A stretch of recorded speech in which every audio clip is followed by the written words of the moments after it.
Welcome to the deep dive. So today we're tackling something I think is incredibly practical. We're basically creating a vocabulary roadmap for anyone traveling internationally. We've looked at everything from beginner guides to, really specific travel manuals. And the goal here is all about functional confidence.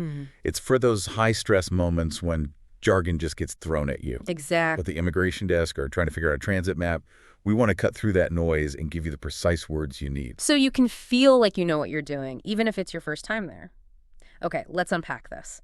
Starting right at the arrival gate. The airport gauntlet. The airport is just this massive multi-step process. And, the vocabulary is the key to managing the stress of it all. Before you even get on the plane, let's talk about the absolute core documents. Right. We have to distinguish between your ticket and your boarding pass. They're not the same thing. Not at all. That's a critical distinction. At the check-in counter, you show your ticket and ID, and that's when they give you the boarding pass. And the boarding pass is the actual document that gets you on the plane. That's the one. It has your seat number, the gate you need to go to. You won't get past the agent without it. Okay, and then you're on the plane. Let's nail down the seating terms. Everyone gets aisle seat versus window seat. But what about legroom? Legroom is so important, especially if you're on a long-haul flight or, a red-eye flight that goes overnight. You might even pay more for it. Oh, absolutely. Now, once you're on, your small bag, your carry-on, goes in the overhead bin. Your bigger suitcases, of course, you'll pick those up at baggage claim when you land. Where they come out on that carousel thing. The carousel, right. Yeah. And if your bags are heavy, look for a luggage trolley. Okay, now for the two big bureaucratic hurdles, the ones that always seem to confuse people, immigration and customs. Yes. And this is a high-stakes moment, so the vocabulary really, really matters. So what's the difference? Immigration is about who gets into the country. It's passport control. They check your visa, your right to be there. You'll hear them say, please have your passport ready. Right. Customs happens after that, and it's about what you're bringing into the country. So your belongings. Exactly. Goods, cash, maybe things you're not supposed to have. They'll ask, do you have anything to declare? So immigration is about you, the person. Customs is about your stuff. That's a great way to remember it. Once you're through all that, you can finally relax in the departure lounge, which is just the big waiting area near your gate. Now, what about the flights themselves? People see terms like connecting flight and might not grasp the full implication. A nonstop flight is easy. It just goes from A to B. But a connecting flight is where the stress can really ramp up. Precisely. A connecting flight means you have a layover. That's the time you have to change planes, maybe even run to a different terminal. Knowing that word is crucial. Okay, so here's where it gets really interesting for me.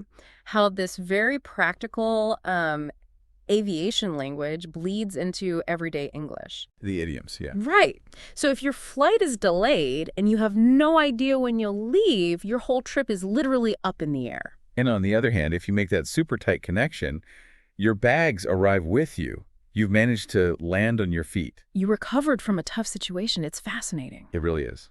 Okay, so we've landed, we've navigated the bureaucracy, we've found our bags.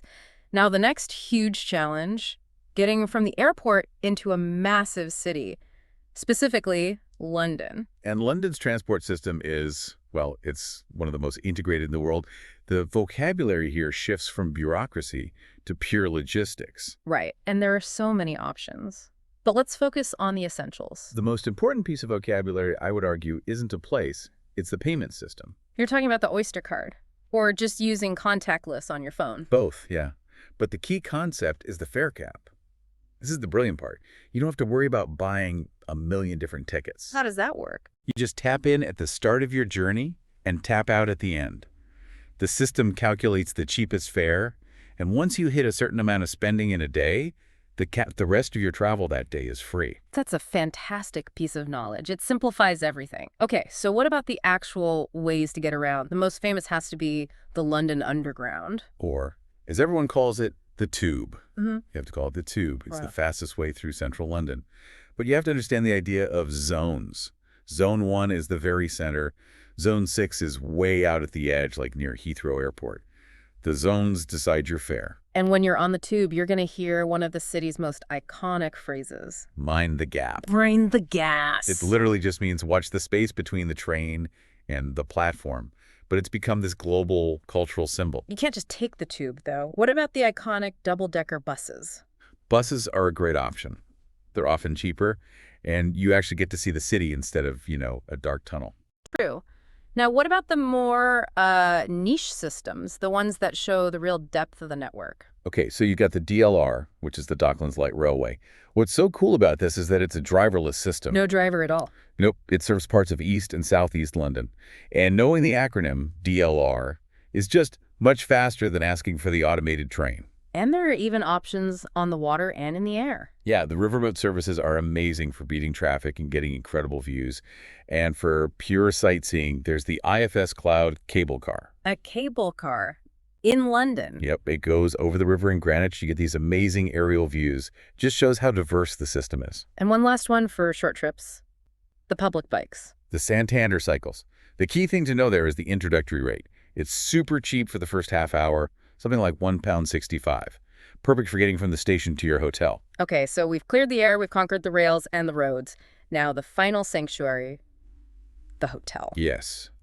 The focus shifts again. Now it's about comfort, hospitality, and transactions. It always starts with the transaction. You walk in, you have your reservation. You might have paid a deposit already. The place you go is the front desk, or reception. That's where you check in. Which is usually after a certain time, right? Like 4 p.m. Typically, yes. And later, that's where you'll also check out.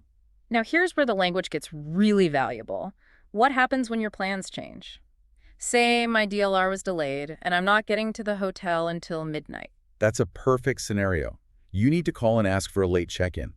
And on the other end, if you need more time in the morning, you must request a late checkout. Ah, because if you don't... You'll get hit with a late charge.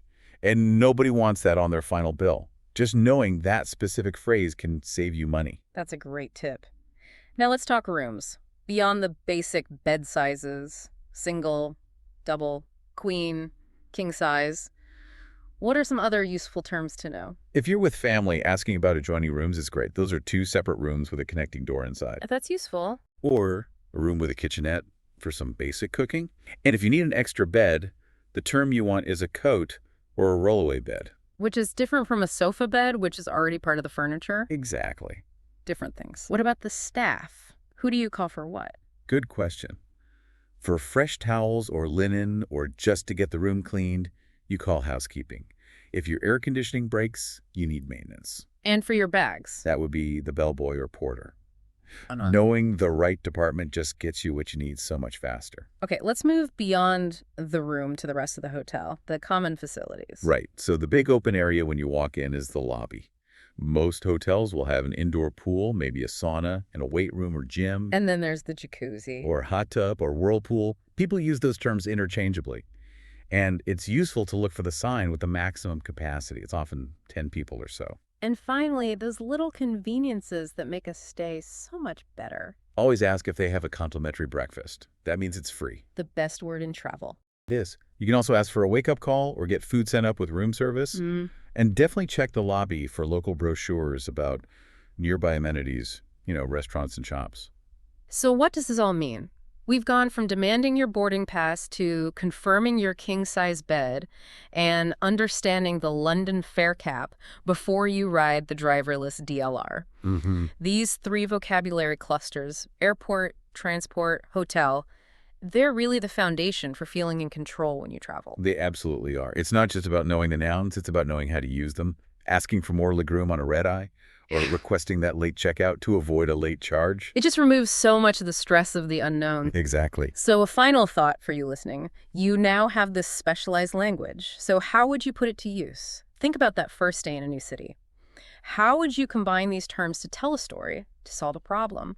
Are you confident enough to say something like, I'm going to need a late checkout because my riverboat service was severely delayed? What are you going to say to confidently navigate that next crucial step?